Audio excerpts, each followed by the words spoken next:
Hello you out there who has just stumbled upon this channel in their search for poonage. This is the news, the fake news that is provided to you by Game of Pownes, that is an organisation that always endeavours to fill the world with poonage. So, let's see what has been happening in the Game of Pownes world recently.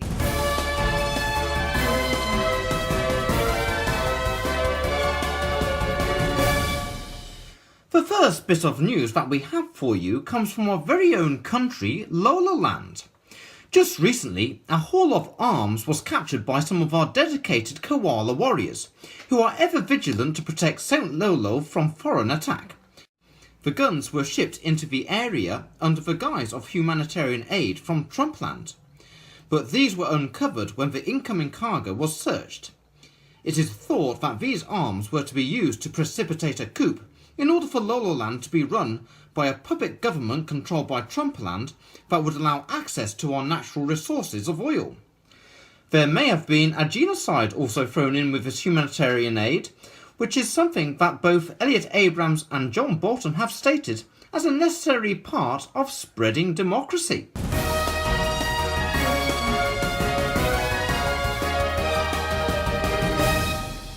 We now have Saint Lolo to give her views on this incident. Lolo, what are your views? Well, Andrew, just let me get comfortable a moment. Right, well, we really need to look at the facts here. Shortly after Chilito attacked you for being fired from the faking news show, he got a call from Lieutenant General Pence of Trumpland, and the very next day, Chilito was claiming that he was the true president of Lolo Land, which is ridiculous because it's named after me. No one would ever want to call a country Chili Land. Besides, it's quite warm here. No. But after claiming to be president, Apologia, Trumpland, Bollywolly Land and Fundy Wundy Land all now recognise Chilito as the true president of Lolo Land. And they are weaponising this humanitarian aid as a means of getting weapons to Chilito and to cause our country to become unstable. And then, after doing a coup, they want to do deals with Chilito to give them 50% of our oil. Just check out what Donald Trump said. We should do, on a humanitarian basis, immediately go into Libya, knock this guy out very quickly, very surgically, very effectively, and save the lives. After it's all done, we go to the protesters who end up running the country.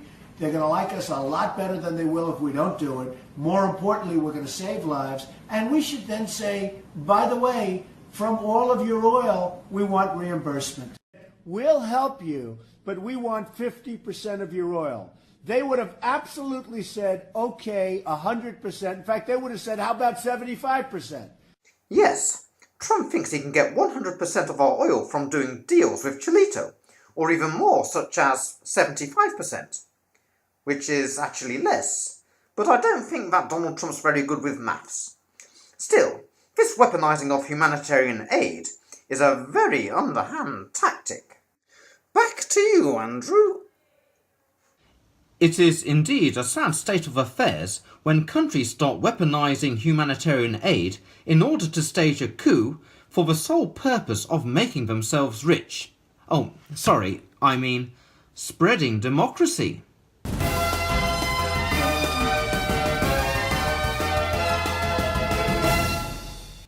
Oh, and in further news, Colonel Alexandria Ocasio-Cortez, Colonel because she has just recently been promoted after several past victories, has been battling with more attacks on Trumpland and has also been pushing her Green New Deal right up Trump's crack. Right up Trumpland's crack. It has also been stated that the Science Alliance will also be giving aid to Liberalia and backing their advance. And Major General Brian Cox will be leading one attack against a part of Trumpland that is held by Malcolm Roberts. So we are sure there'll be some more poonage to come next month.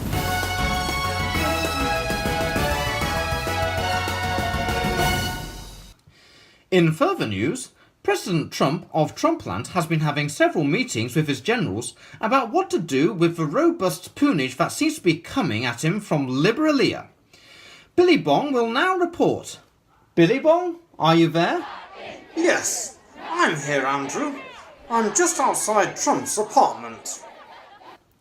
Trump seems to be a bit of a busy man now, doesn't he, eh? Yes, and the protesters don't help. In fact, Trump is presently in negotiations with other leaders who have been having a love affair with coal and oil, although a less charitable mind might call it committing adultery. However, if they want this love affair to continue, they need to find new ways to combat this Green New Deal. Also, the Science Alliance are now backing the Green New Deal. When we had Dark Exit a few months ago, under Dark Matter, the Science Alliance had little power. But now that the anti-science propaganda has increased, the Dark Domain has had a referendum to rejoin the Science Alliance, making it a formidable foe to Trump's regime. Well, that seems to be a very important meeting he's having there. Oh, yes it is. It's to protect what Trump Land stands for. So, what's the plan now for Trump? Well, I think his plan is to cut the meeting short, because Fox News will be on TV shortly, and it helps Trump with his ideas when he has to make policy decisions. Oh, sorry, we can? Okay, we're about to look at what's happening inside. Follow me. Okay, we've passed some protesters, and maybe we can see Donald Trump through a window.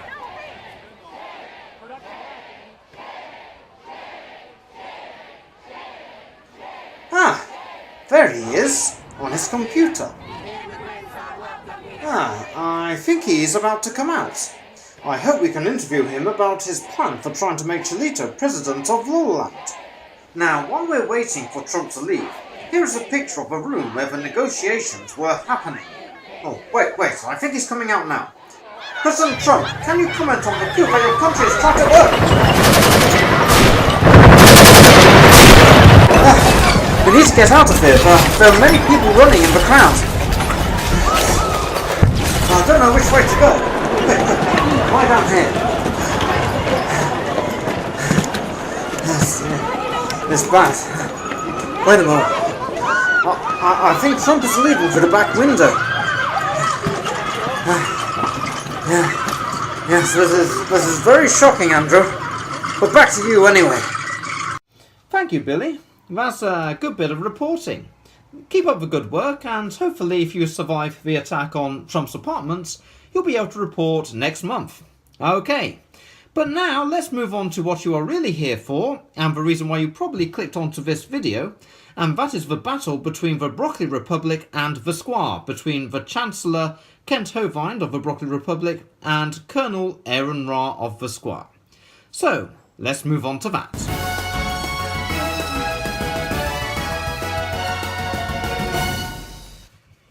Okay, now firstly I need to give you an update about the war that has been going on between VSQUAAR and the Broccoli Republic. Aron has been gradually advancing south and taking up great swathes of land from Kent Hovind and his Broccoli Republic. But it has been going on for quite a long time because Kent has been playing a lot of delaying tactics in this, and so it has been a war of attrition.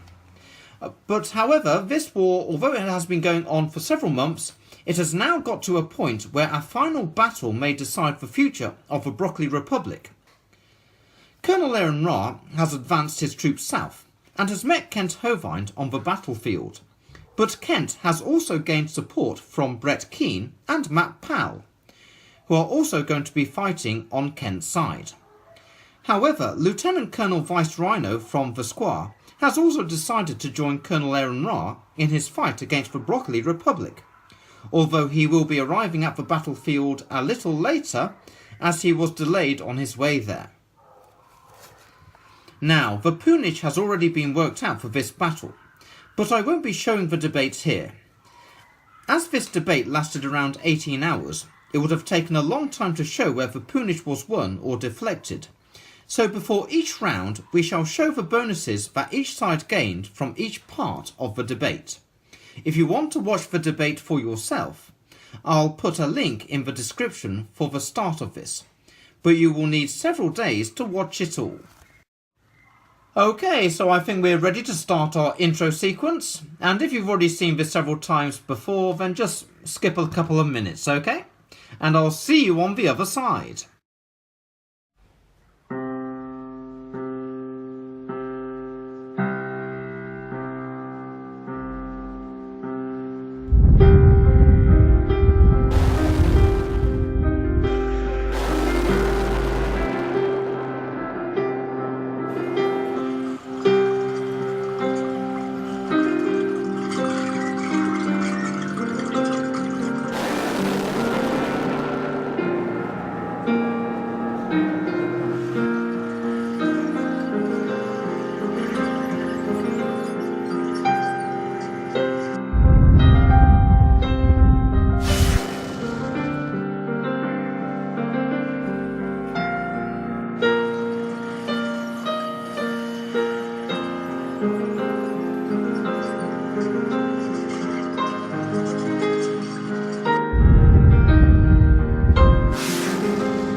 And here I am on the other side. Hello again. So I think we're now ready to look at the armies that will be taking part in this battle. Firstly, Aron Ra has a 599-point army, which has a Titan and 10 other battalions. And Aron is in the Heavy Brigade Command Battalion. Now, as we are using the rules of Telton, this game has a 1 in 1,000 scale. So the models on these blocks of troops are representations of the troops in the battalions, and the actual battalions are the purple blocks below the models. Okay, and now we have Kent. Kent has a 610-point army, which has 2 Titans and 13 battalions. And Kent is in the brigade, which is the MK2 Command Battalion. He has mainly range units to fire at Aron's army from a distance. Brett Kean has 297 points in his army, and it is a mixture of close combat and ranged troops. And Matt Powell has a 371-point army, which mainly consists of close combat and fast attack troops. The plan is for Matt and Brett to surround Aron's army, and for Kent to bombard it from a distance before Lieutenant Colonel Vice Rhino shows up. And here is Colonel Vice Rhino's army. He has 6 battalions in his army, and the units are mainly fast attack. Okay, so I think that's about it. Let's have a look at the board setup. As we can see here, we have Kent Hovind on high ground, and we've got Brett Kean on the left and Matt Powell on the right. And it looks like they're going to probably try and do a pincer movement in order to catch Aron Ra in the centre. The odds are seriously against Colonel Aron Ra here, but maybe his debating ability will get him through the battle. The victory points are both naught, and neither has any luck or blessing.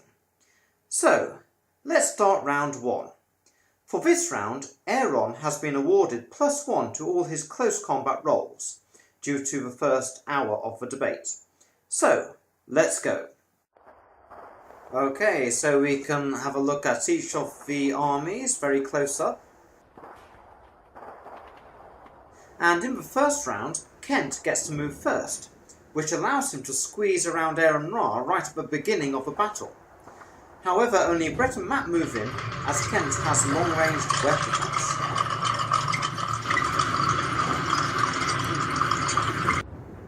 Oh, and Aron charges his forces straight towards Brett, so he is out of range of Matt and most of Kent's troops.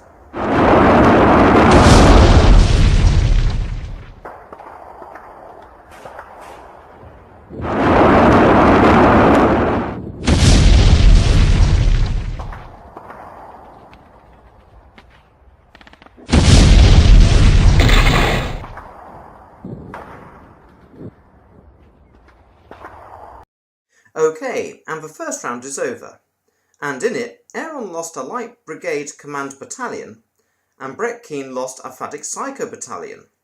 This puts Aron behind Kent with regards to victory points, even though Aron did more damage. Also, Aron had 1 lucky dice roll in that round. Now, in this debate round, for this round, Kent is rebutting Aron. In this part of the debate, Kent immediately resorts to calling Aron Mr. Nelson, which isn't his name anymore, and makes comments that have nothing to do with the arguments of Aron, and shows that he has no knowledge of what evolution is or how science works. He had a few comebacks against Aron's generic charges, and things that had little to do with the debate, but overall, Aron has +1 to hit for ranged combat, and +10% to damage in close combat this round. So, this time, Aron moves first and piles in on Brett. And Matt now rushes towards Aron in order to help Brett out.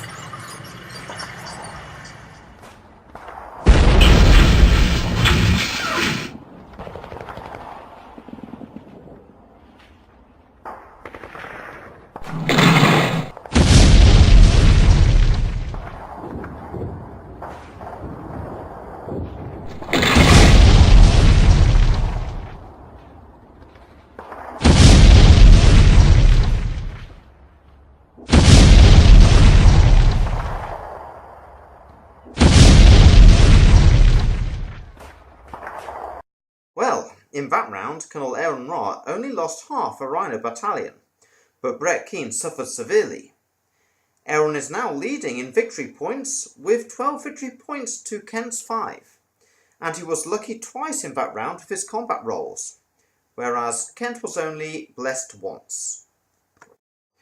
Okay, so now we move on to the next round of the debate. In this round, Kent was pushing for his war of attrition. He showed again how he doesn't know how clades in evolution work or how forensic science works. He made assumptions without backing them up with evidence, and he also called evolution a dangerous religion. However, Kent did combat some more of Aron's generic charges, but then he started saying crazy things about cosmology and star formation, and questioned things that have been known for over 300 years, such as the law of gravity. Overall, Aron has +2 to all close combat dice rolls this round. And in this round, Matt finally gets into close combat with Aron Ra. And Kent also puts on the pressure. And Aron focuses on destroying Brett so that he isn't fighting on 3 fronts.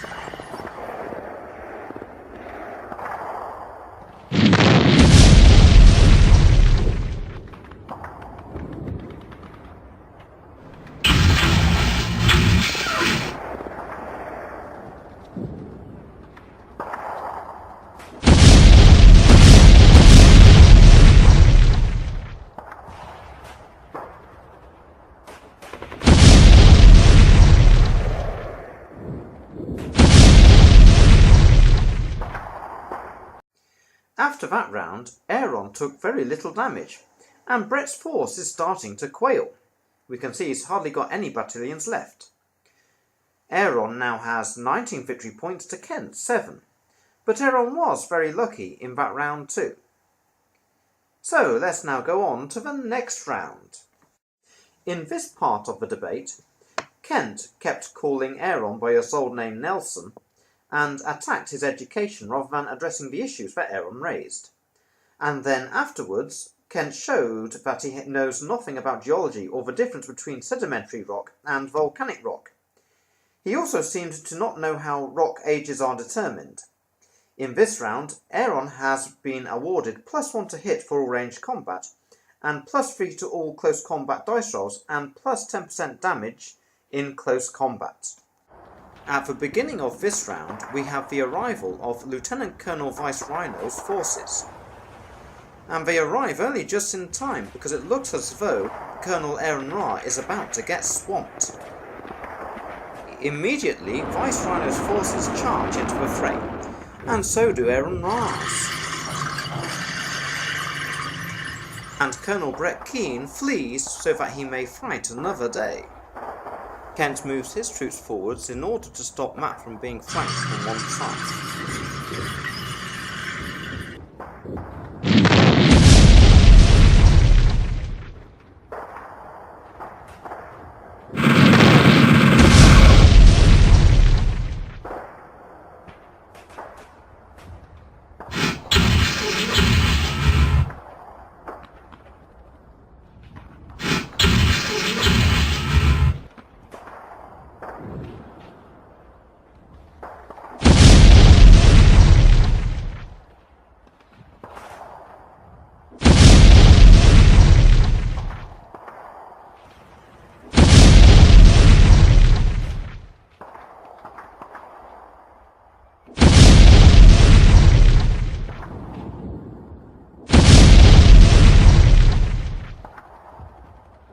Well, that was a devastating round for Kent.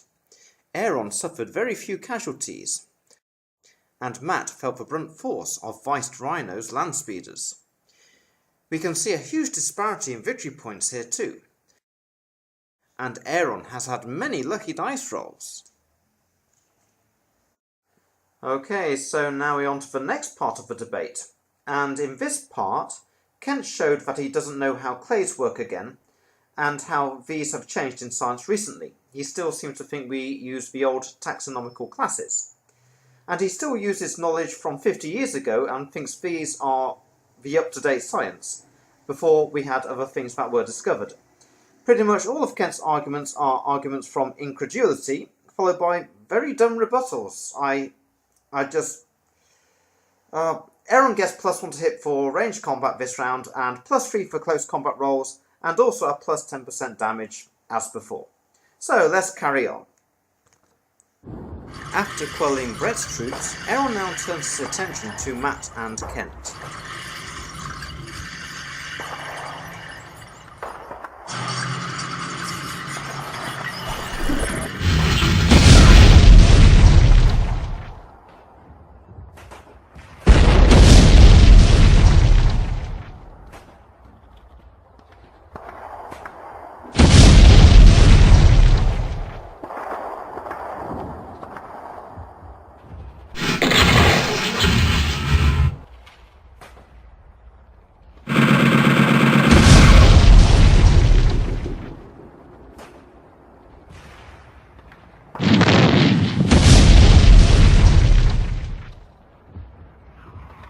In that round, Kent did a little bit better, and he managed to destroy Aron's Titan.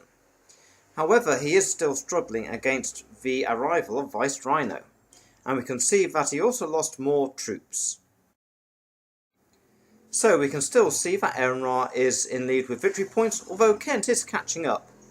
And also Kent had 2 blessings in that round. Okay, now as you will have seen, these videos have been going on for a very long time, and so I'm putting the next 3 all together for this round. In this part, Kent diverts from the arguments with silly jokes that his sycophants like, and again, Kent seemed to confuse development of changes due to population genetics with changes in a person throughout their life, which doesn't make any sense at all, and there were so many face palms in this part that my face is pretty much swollen from this. So, to cut a long story short, Aron gets +1 to hit for ranged combat for this round, and +1 to his save rolls, and the standard +1 to close combat rolls, and +10% damage. And really, I need to get a headache tablet now after watching that, and carry on watching the battle, please. Okay, so at the beginning of this round, both sides are a bit in disarray. So Aron tries to get his troops more organised to stop the enemy from flanking.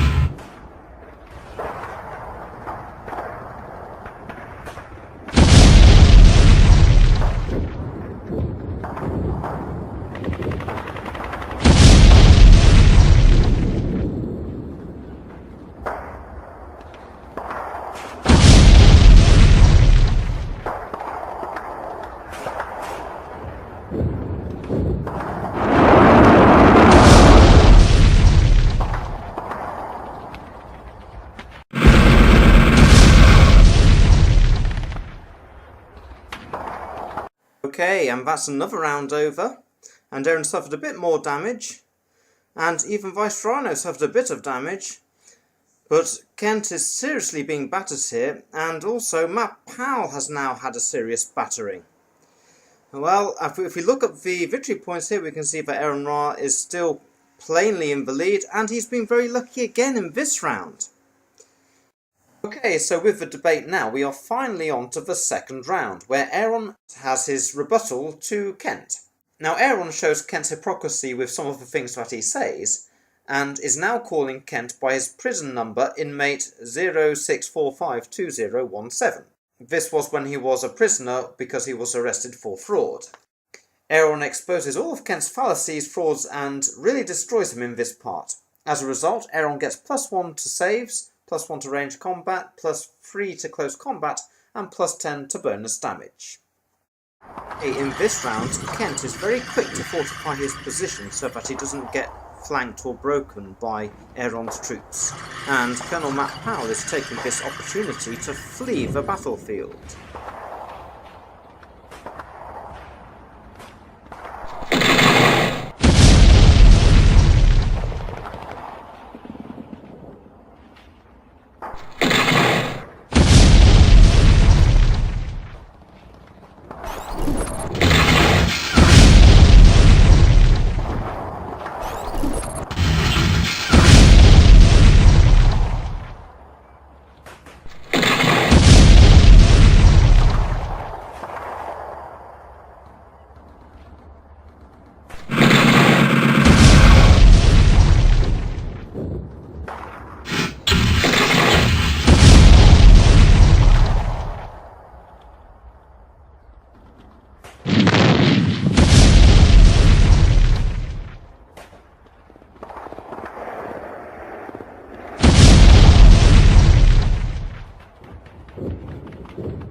Well, that was a very decisive round with luck and blessings flying everywhere. We can see that Aron has taken on a bit more damage, and so has Vice Rhino. But Kent is still taking on quite a bit of damage too, although the amount of damage caused has been equal on both sides more or less. We can see that Aron still has plenty of victory points compared to Kent, and also Kent has some more blessings this time. Okay, now we continue with the debate, and this time it starts to get a bit confusing. In this round, Aron uses more evidence to show how Kent is getting things wrong, and at the same time, Kent has already started doing rebuttals to the rebuttals of Aron Ra before Aron Ra has actually completed his rebuttals, and at the same time, Kent seems to think he's on a third round of a second round or something, and it makes no sense. Really, it's getting so confusing now, but at the same time, Aron Ra will be gaining +2 to close combat rolls, +1 to save rolls, and also +10% damage in close combat again. So, let's see the final round of this battle. In this round, Matt finally flees the battlefield, and Kent also decides to flee so he may find another battle later on. And the rest of Kent's troops fortify their position, although it doesn't look so good for them now.